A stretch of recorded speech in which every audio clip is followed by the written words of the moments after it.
Afternoon early, and there were Sarah and Holly and all of their children and Josiah and Stephen stuffing eggs.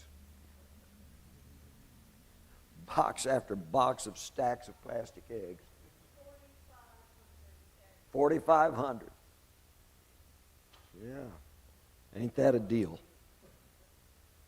So, there was this storm on Galilee. We talked about it last week. It came through the night, the disciples, not in one boat, but in several boats, we read. And they fear that they're going to sink.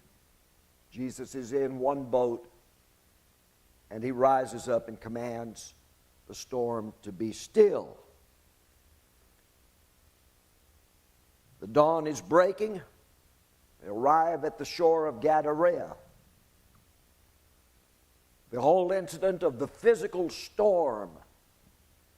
They looked and said, "We've never seen anything like this. What manner of man is this that he can command the storms and the winds and the waves, and they obey him?"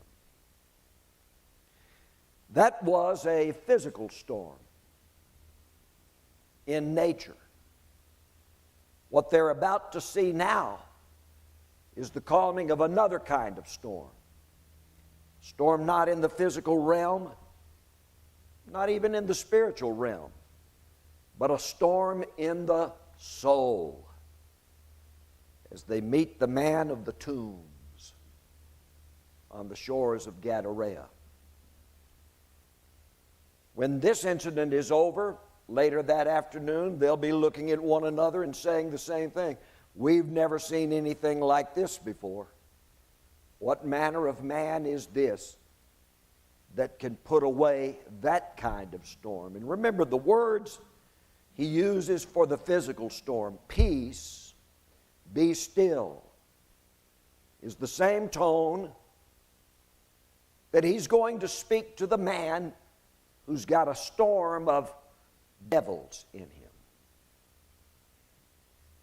Now, we were looking at the Mark version, Mark 5, verses 1 through 20. Let's just read down through verse 8. And they came to the other side of the sea, into the country of the Gerasenes, also called Gadarenes in Matthew. And when he was come out of the boat, straightway there met him a man out of the tombs, a man with an unclean spirit. There's that word, pneuma akathartos, which means an air of unhealthiness. Translated kind of unfortunately in many versions of the Bible as demon or devil. Actually, it's a Greek term, very often translated as unclean spirit, but pneuma akathartos means an atmosphere of uncleanness or unnaturalness about him. And he had his dwelling in the tombs. And no man could any more bind him, no, not with a chain, because he had been often bound with fetters and chains. And the chains had been rent asunder by him, and the fetters broken to pieces. And no man had strength to tame him. So that someone has tried to tame him indicates that he had wild behavior. The fact that they had tried to chain him up or fetter him shows that he's unpredictable and considered dangerous. We don't think that he's hurt anyone. Certainly don't believe he's killed anyone, because he would have been put down had he done that. He'd have been stoned or shot through with arrows if he was really dangerous. If he had hurt someone, that required him to be imprisoned.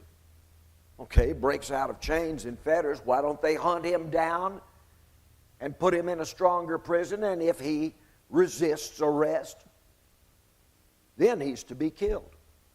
But they haven't done that.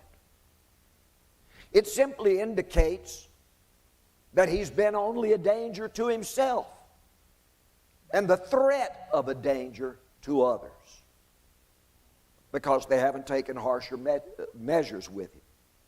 No man had the strength to tame him. That's singular, one man. But if he's really a problem, they would get a posse together and hunt him down and lasso him and tie him up and bring him to trial. None of that's been done.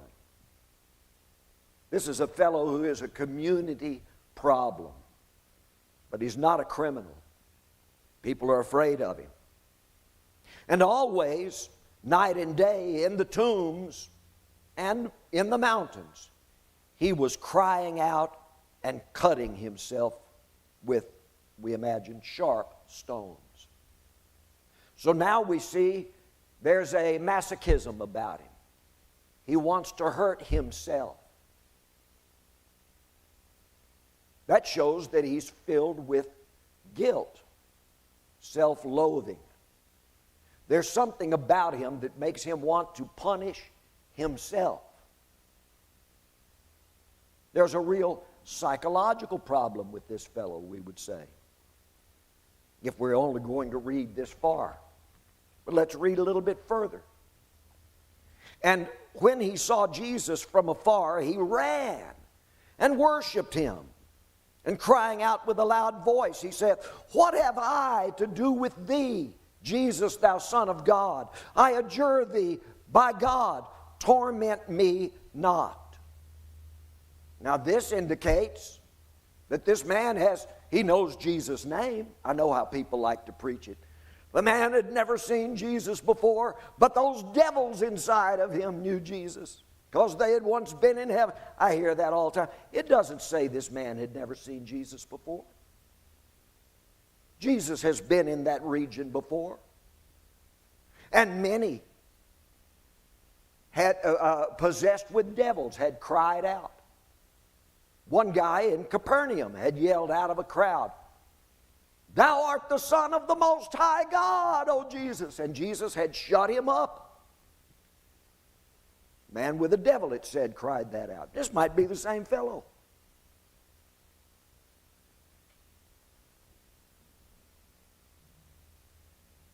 For Jesus had said unto him, "Come forth, thou pneuma akathartos, thou unclean spirit." Singular. Not pneumai, but pneuma, one spirit. "Come forth, thou unclean spirit, out of the man." Verse 9, and he asked him, "What is thy name?"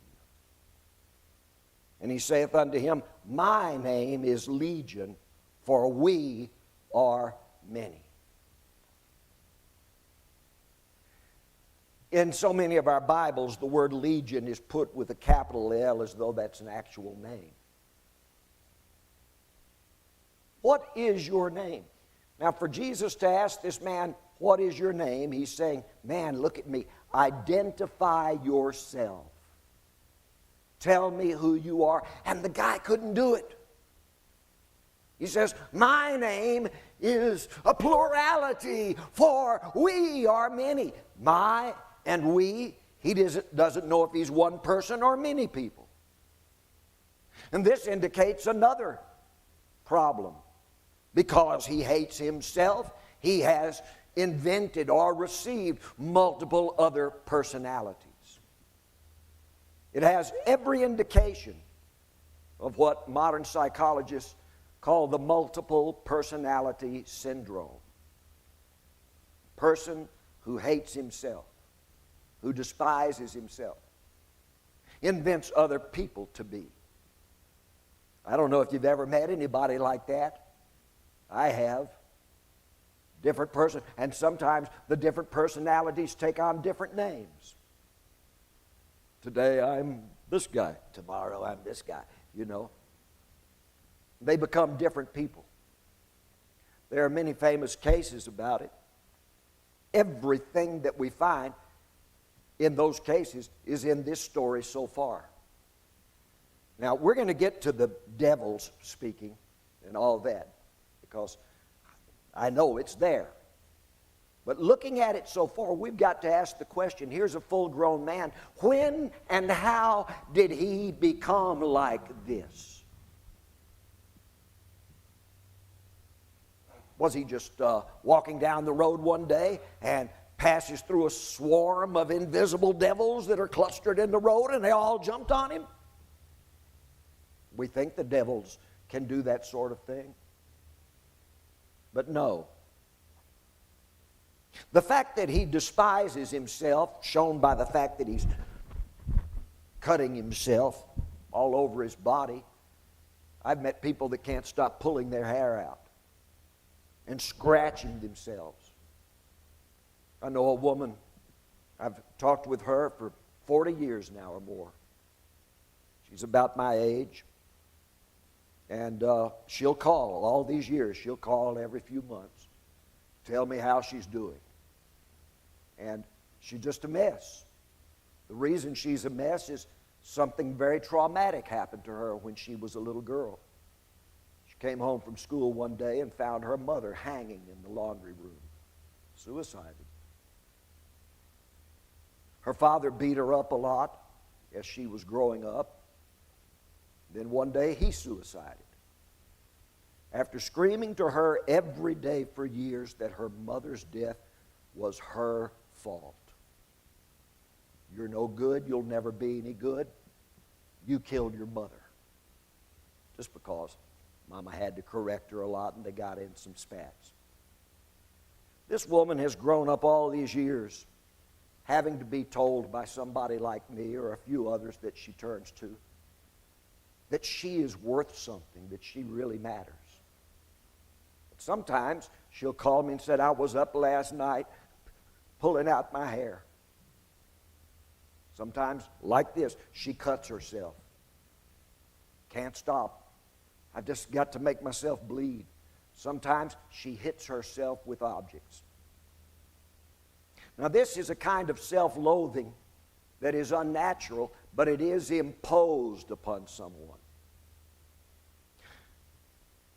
We imagine this fellow as a kid that's been mistreated. He begins to hate himself. Can't get along with others because of that. And he's never picked for a team when games are being played, and he's cussed at by other kids. You know, one of the cruelest places in the world is a grammar school playground. You ever listen to how kids treat one another as they are learning their social skills? So he becomes a loner. By the time he's a teenager, he's done or said some crazy things that make people laugh at him and mock him, and he's without company. Spends a lot of time by himself, rebuking himself in his own mind.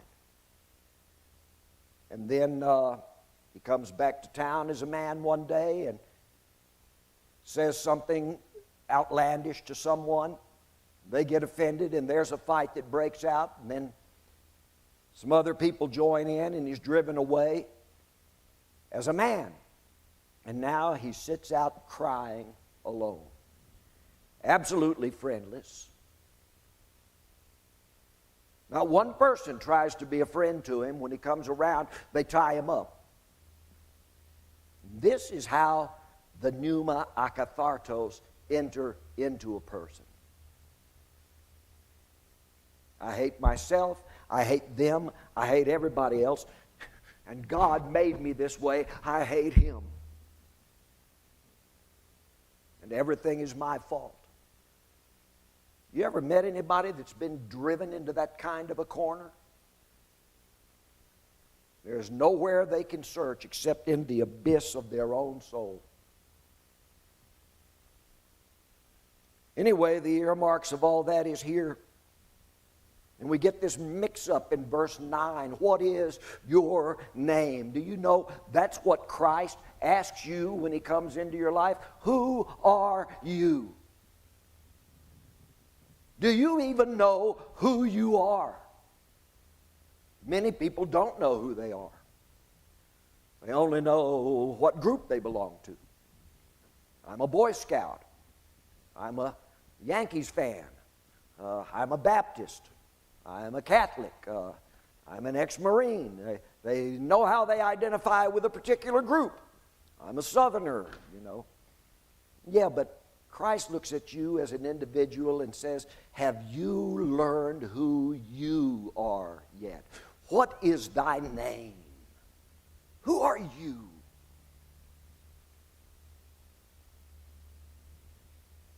When you come in relationship with Christ, He begins to teach you who you really are. Some people go through life with a misconception about themselves.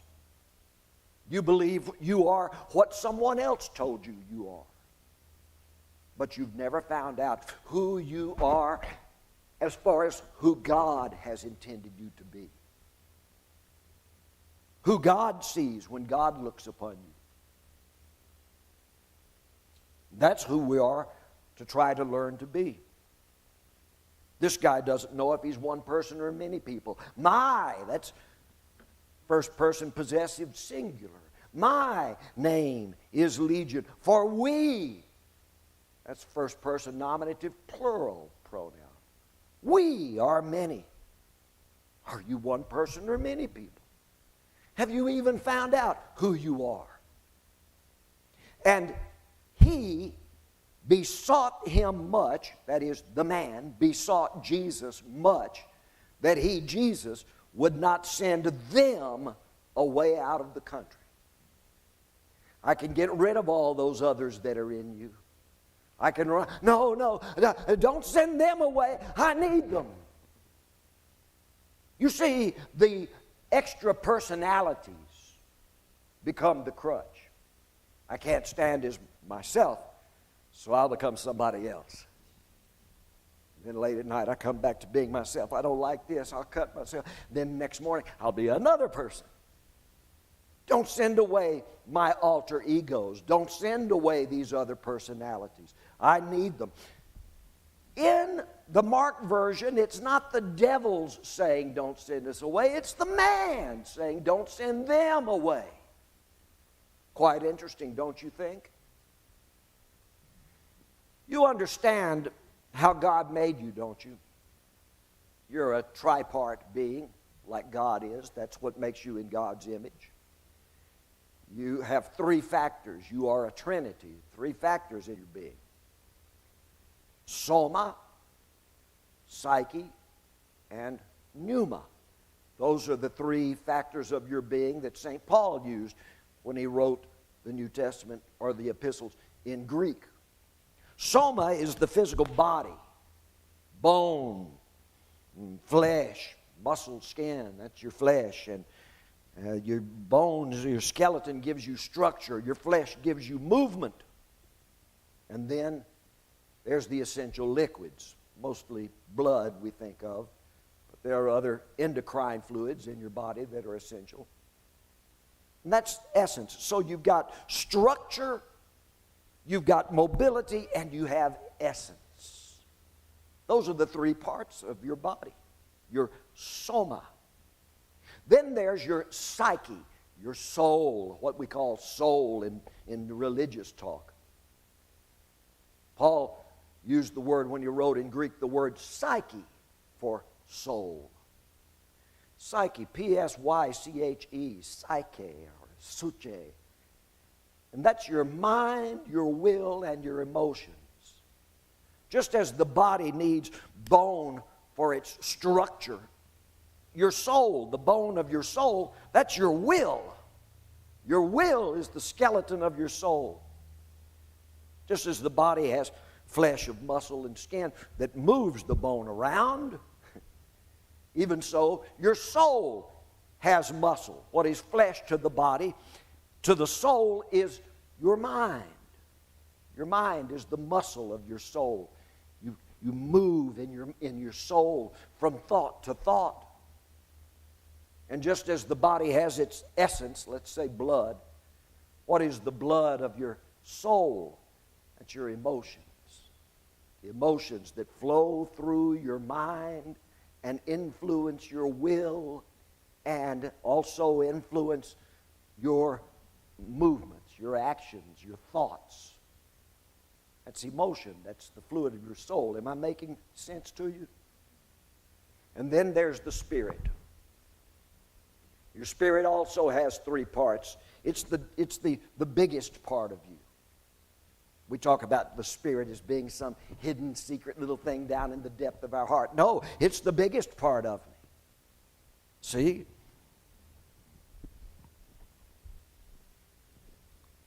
What part of us is touching right now? Body. Now, I stand over here, I can't reach you. You can't reach me. Distance between us. And yet, we're touching one another.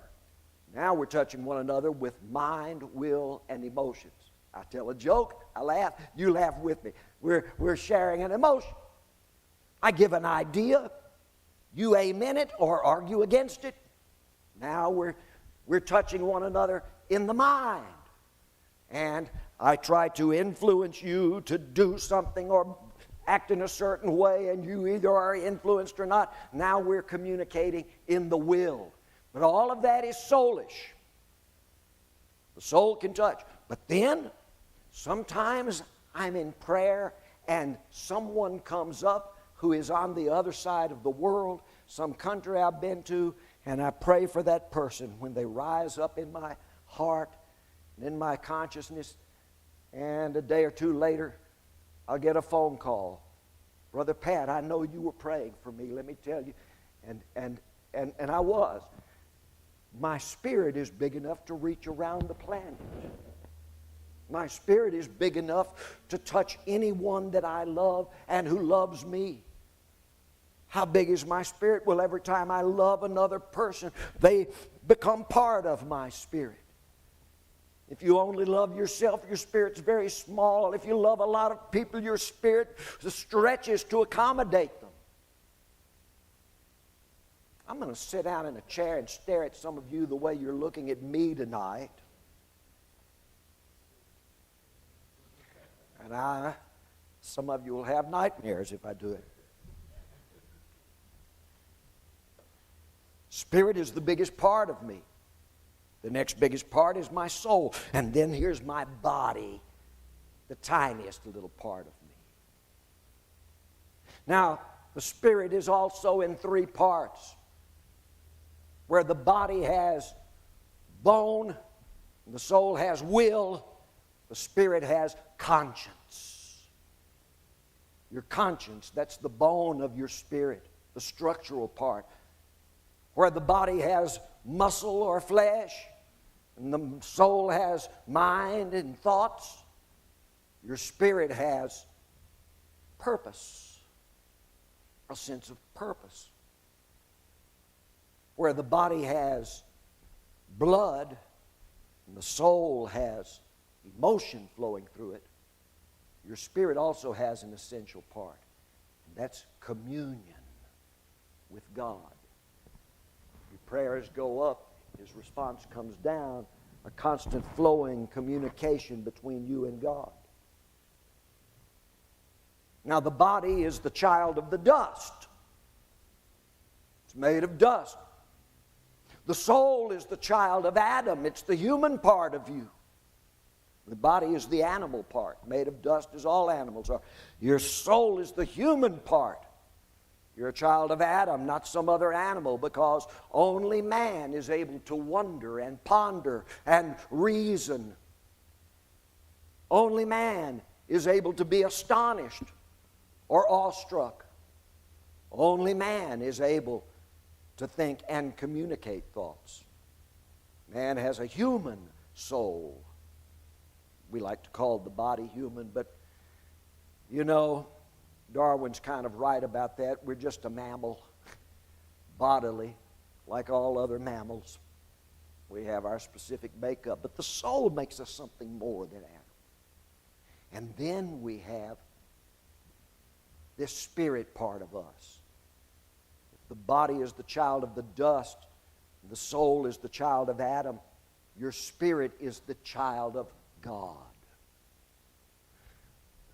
Where the body relates to the material world, touching things, seeing things, feeling things, smelling, tasting. The material world. The soul relates to the world of ideas. But the spirit relates to God. It is the repository of God. If God is in you, He's not in your body. He's not even in your soul. He's in your spirit. And before you were born again, you were body and soul. You had a spirit, but it was dead, inactive, stillborn.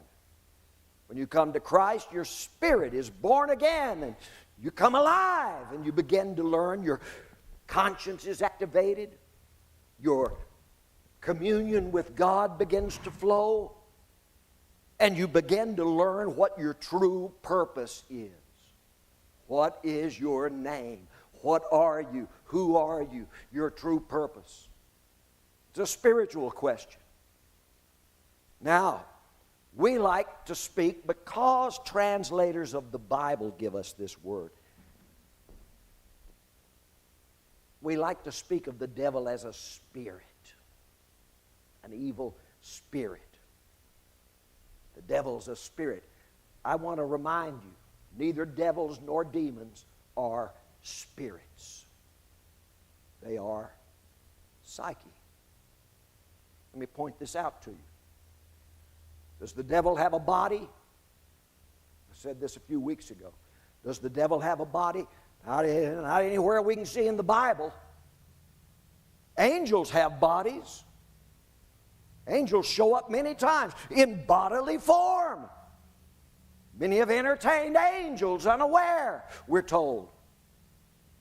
An angel appears to the parents of Samson. They think he's a man. Turns out to be he's an angel. An angel appears to Joshua. Thinks it's a man. Turns out to be an angel. We can go on and on. There are a lot of incidents. Somebody give me an amen or a nod.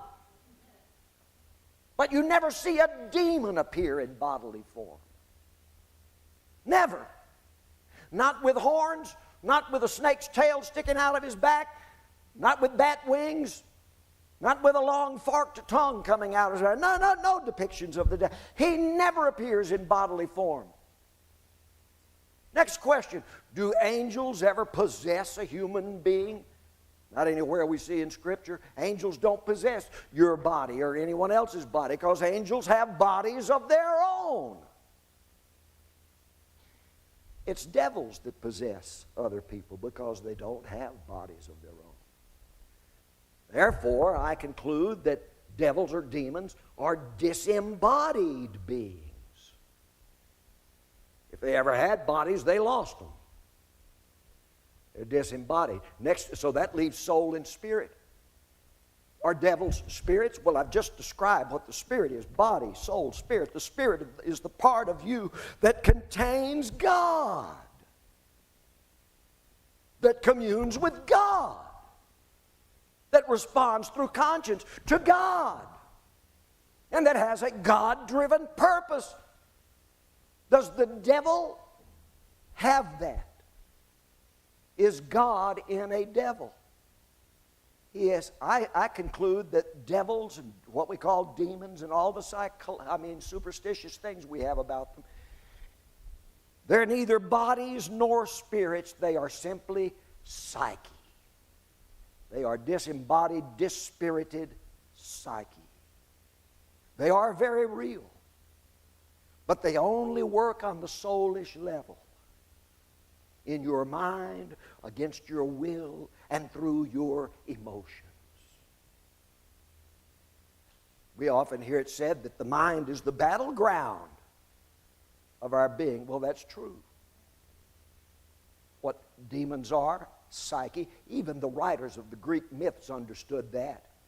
The psyches, the evil influences that fly around in the air, whip up your emotions, You just meant to go for a walk. Next thing you know, you're in a fist fight with the neighbor down the street. All kind of things happen. You're just stating an idea you think is a good one. Somebody disagrees with you and gets angry in the disagreement. Now it moves from simply mind, but emotions get in, and then will gets in. I'll show you, and you knock him down. He gets up and knocks you down. Next thing you know, we're both in jail because there's a will out there stronger than ours. How are men driven to do certain things with feelings they don't even know they're going to have? It must be that there are psyche floating around that attack us. Now, that's the way the ancient Greeks saw it. And that's the word that is used by the writers of the New Testament to describe demons. Psyche. And so, that being the case, we look for certain psychological clues in this. Now, I'm not saying that demons aren't real. I'm just saying they may not be what you think they are. There are things that are ideas, influences, powerful wills that other people carry, and you fall under their influence, and their bad ideas and bad reactions and bad actions will become yours. You pick this up from somewhere else. Sometimes if you're a man driven or a woman driven out to utter despair and solitude, you drag these demons up within yourself.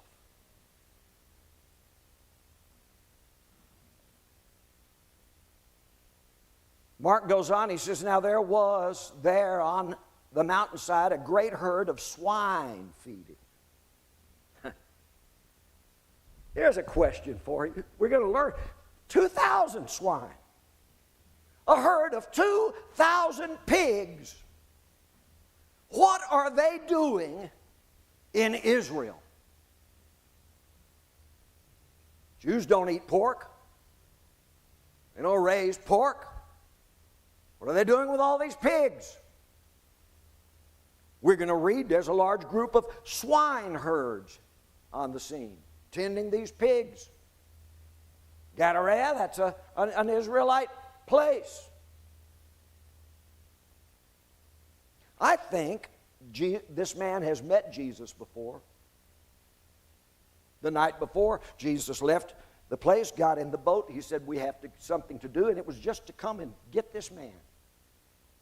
Jesus purposed, I'm going to go help that fellow. And goes over just for that man. We're going to find that he gets back in the boat after this is over and goes right back across to Capernaum to raise Jairus' daughter from the dead. She hadn't even died yet, but he's going for that. And the woman will touch the hem of his garment while he's on his way to Jairus' daughter, and she'll be healed. And then a great number of people afterwards will be healed. Jesus is in Capernaum where the crowds are. He preaches 2 sermons in a day and then gets in a boat to go across, stills a storm on the way, and then meets this one guy, deals with him, and then goes back. I love this because it shows me something about Jesus. He's the shepherd who will leave the 99 to go and take care of the one sheep that was lost. He's not as much interested in the crowds as he is interested in the individual. He isn't concerned with Redeeming Life Ministries. He's concerned with James Potter. He's concerned with Dave Matthews. He's concerned with you. This is a place we all join together in to share what he's done for us with others and to appreciate him together communally. I'm all for the community of believers, but his concern is for the individual. The man says, please don't send them away. Here's this herd of swine. I would think that the reason they keep swine out there behind the ridges near the cemetery is so nobody will really know too much about the swine business. But we've got Romans and Greeks in this area. This is right in the middle of the Decapolis, the 10 Greek cities in Galilee at the time. And Jesus is preached among the Decapolis, those areas. And they've got a lot of Greeks and a lot of Romans. And some of these Jewish landowners say, well, you know, we don't eat pork, but there's good business in it to sell to these Gentiles. And so here they are, good Jews who wouldn't eat pork themselves, but they're raising it to serve to everyone else who does eat pork. It's kind of like a Christian, you know, that has a store and he sells liquor and cigarettes in it. You know, I wouldn't use those, but got to make money. It's the only way we can compete with 7-Eleven or whatever, you know. And Jesus is going to kill two birds with one stone here. He's going to run all those pigs crazy. And he's going to cast them out of this man. Let's read it. Here it comes now. They say to him, now it's they speaking, send us into the swine that we may enter into them. Now, when the man talks, does it sound like a lot of voices or just one voice? Does he open up his mouth like the demon-possessed girl in that old exorcism movie? And when she speaks, 20 voices all joined together, speaking out of her. Is that eerie, man? Is that the way this is? No, it's one guy's voice. But he changes it to a different personality when he speaks in different ways. We don't want to be sent out of the country. No, the man says, don't send them out of the country. Okay, we'll keep them in the country if that's what you want. But they're going to get out of you. Well, then, can we get into the pigs? And he gave them leave. And the unclean spirits, this time pneumai akathartos, came out and entered into the swine, and the herd rushed down the steep into the sea, in number about 2,000, and they were choked in the sea. Ain't that a deal? 2,000 pigs cannot contain the confusion that one human soul can contain. Now let's look at we'll stop right there and look at the Matthew version. Matthew chapter 8, beginning with verse 28. He was come into the other side of the country of the Gadarenes. There met him 2 people possessed with devils. 2 of them. Matthew says this guy's got a buddy. There's 2 of them. They commiserate together, coming forth out of the tombs, exceeding fierce, so that no man could pass by that way. There's 2 of these guys in Matthew. Matthew doesn't tell the story with very much detail like Mark does, but it does add that this guy has one buddy. And they sit around talking to one another about how they hate everybody. And they're exceeding fierce. People are afraid to walk where these guys are. But once again, it's not so bad that they have actually mounted a military or police effort to go and get these 2 guys and bring them in. They're just a threat. And behold, they cried out, these 2 guys cried out, saying, what have we to do with thee, thou Son of God?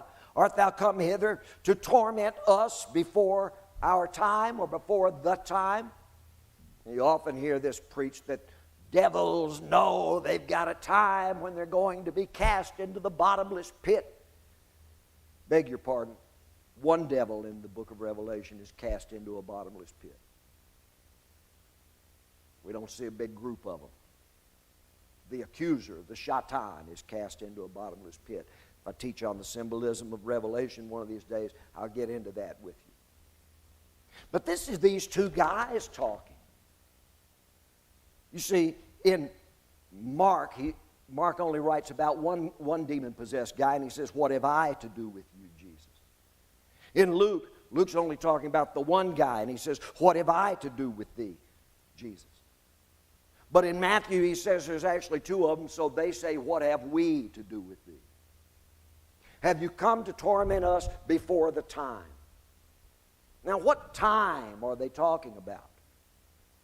Because we don't have that in Mark or Luke. Simply, I adjure thee by God, torment me not. Both of them. But in Matthew, before the time. Well, what is the time? Well, that's death. That's our death. We don't want you messing with us while we're alive. And Jesus responds in Matthew, verse 30. Now there was afar off from them a herd of many swine feeding. And the devils, again, Psyche, besought him, saying, if thou cast us out, send us away into the herd of the swine. And in Matthew, Jesus speaks one word. He said unto them, go. And they came out and went into the swine, and behold, the whole herd rushed down the steep into the sea and perished in the waters. Then we have the Luke version. I've got just enough time to read it to you. Is this interesting to you? And they arrived, this is Luke 8, verse 26. And they arrived at the country of the Gerasenes, which is over against Galilee. And when he was come forth upon the land, there met him a certain man out of the city. Now, Luke's the only one that says the guy was from the nearby city. He's hanging around his hometown. Who had devils. And for a long time he had worn no clothes. Only Luke tells us that this guy is naked. And he abode not in any house, but in the tombs. And when he saw Jesus, he cried out and fell down before him, and with a loud voice said, what have I to do with thee, Jesus, thou Son of the Most High God? I think this is the same demon-possessed guy who had cried it out in the crowd in Capernaum, and Jesus said, shut up, don't say that about me to people. Now, Jesus is the Son of the Most High God, but he says, I'm not going to tell people that about myself. My works will testify of me. John the Baptist testified of me. The prophets testified of me. Moses testified of me. God the Father testifies of me. The Holy Spirit testifies of me. And the people I have healed will testify of me, the works that I've done, and my disciples will testify of me. Jesus says, I won't testify of myself. And he certainly doesn't want some crazy person telling people who he is. So he told the demon-possessed guy, shut up, tell no one that. Hold your peace. And the guy was silent. Now here's the guy. I think he knows who Jesus is and says it. Luke goes on. Verse 29, for he commanded the unspirit to come out of the man. For oftentimes it had seized him, and he was kept under guard, and bound with chains and fetters, and breaking the bands asunder, he was driven of the Psyche, the devil, into the deserts. And Jesus asked him, what is thy name? By the way, that doesn't occur in the Matthew version, if you noticed a few minutes ago. What is thy name? And he said, Legion. Unlike the Mark version, he doesn't say, my name is Legion, for we are many. He simply says one word, many. It's really what the word is, many. What is thy name? Many. Many. There are many knees. I don't know which one you want to talk to. There's many of us here. He said, Legion, for many devils were entered into him. And they entreated him that he would not command them to depart into the abyss. Only Luke has that. Don't send us into the abyss. What is the abyss? The bottomless pit. John writes about it in the book of Revelation. Don't have time to explain it to you right now. 8 o'clock. We're going to leave here in a minute. But I will tell you, if you gather everything up from the Bible about what is a bottomless hole, it doesn't exist on planet Earth. It's not bottomless. You can dig and dig. You'll always have a bottom. Unless you dig all the way through. Come out in China. There is no such physical thing as a bottomless pit. No such thing. But there's a soulish possibility of a bottomless pit. And that is the human soul without God. What Christ does when He comes into your life is He puts a bottom in the abyss of your soul. Well, I'm really getting some hard stares right now. Don't cast us into the nothingness, the meaninglessness. Now there were a herd of many swine feeding on the mountain, and they entreated Him that He would give them leave to enter into them. And He gave them leave, and the devils came out from the man and entered into the swine, and the herd rushed down the steep into the lake and were choked. Almost exact wording in all three versions on that part. And when they that fed them saw what had come to pass, they fled and told it in the country. Now, next Wednesday night, we'll move into the healing of Jairus' daughter the same day. This is what we're reading right now. It's early morning. By noon, Jesus will go back over to, or before noon, go back over the lake to Capernaum. That afternoon, the woman will touch the hem of His garment, same day.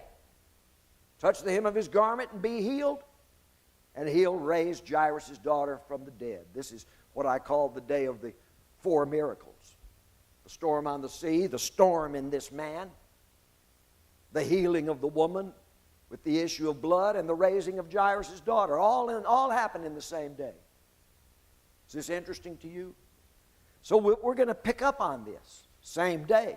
But not before we see what happens when the swine herders run into town. That takes them a good half hour. They tell the story, and a bunch of people gather around, and they listen to it until they've told everybody in the city. That takes at least a couple of hours.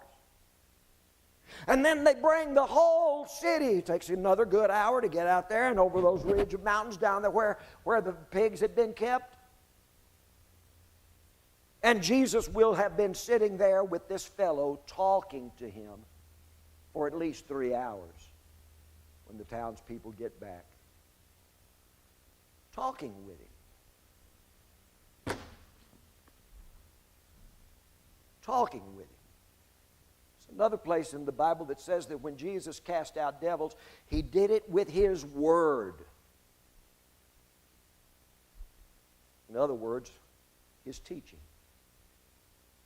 People have the wrong ideas about themselves, the wrong ideas about others, the wrong ideas about purpose. When Jesus comes, He teaches you something new about yourself, life, and God's purpose for you. When they come and find this man, they will find him. We're going to read it word for word in all three versions next week. They find him fully clothed and in his right mind. Like I've told you, I've seen them throw people on the ground and cast devils out of them and kneel on their chest and sprinkle holy water on them or pour olive oil on them, whichever denomination you're with. Some use water, some use oil. I've seen them slap them. I've seen them go through all this stuff. Finally, the devil comes out screaming, you know. Ah! And I believe it. I believe it's a devil cast out. Then somebody will stand up and say, you've got to have spiritual authority to cast one out. This kind comes not out except by prayer and fasting. Cast out a devil like this, you've got to have power. You can't teach a devil out. And I say, yeah, you can cast out a devil with that kind of authority, but if you don't send them to somebody like me who'll teach sensible Bible to them, that devil and his 7 brothers will come right back in. We've got to fill people up with the right thinking, the right attitudes, to do the right actions and have the right reactions. Mind, will, and emotion brought under control of the Spirit. God bless you. I've kept you a little over time tonight. Thank you for your attention.